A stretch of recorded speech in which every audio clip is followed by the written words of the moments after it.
This clip is brought to you by SaveWithConrad.com.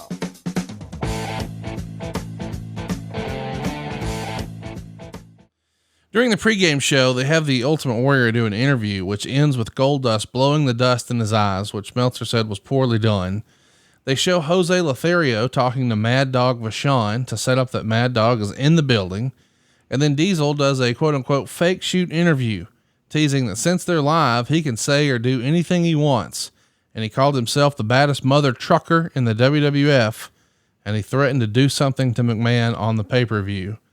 And they start dropping hints that Diesel is pulling a shoot and leaving for WCW, without directly saying so, sort of like a Japanese style angle.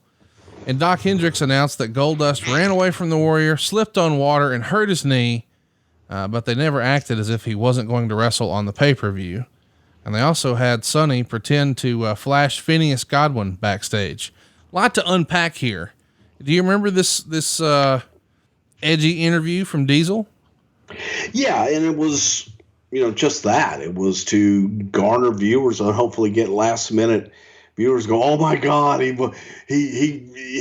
didn't do anything on that because it was free, but on pay-per-view he'll do something. And what we were alluding to was the Mad Dog spot. Right. Was holy shit, you won't believe what the hell is going to happen here. And then when you see him rip somebody's leg off, that's kind of a holy shit moment. Let me ask in terms of, and I know we've talked about this a lot in the archives, but I just want to bring it up. I guess we should mention, you can do our whole Razor Ramon show, which is a marathon. And we recently did part 1 of Diesel. You can enjoy both of those in the archives on YouTube, somethingtowrestle.com. Chat me up though. When you've got sort of a lame duck talent where we know he's leaving, he's working out a notice, we got to sort of go along to get along, but we're not really happy about it. You are in the middle of a war, so you don't necessarily want these guys hanging around your other talent, potentially trying to poach them. I'm not saying that's the way you think, but I'm sure that's the way some management people would think, like, oh, I got to keep them separated. Don't need them talking, blah, blah, blah. What was that mood like with Hall and Nash where they're here, but they're leaving and they're not changing their mind? Well, I think you have to look at it with your business hat on and realize that you made an investment in the talent and you want to get as much out of your investment that you possibly can. So you bite the bullet and say, okay, you know what? We're going to get everything that we can out of you.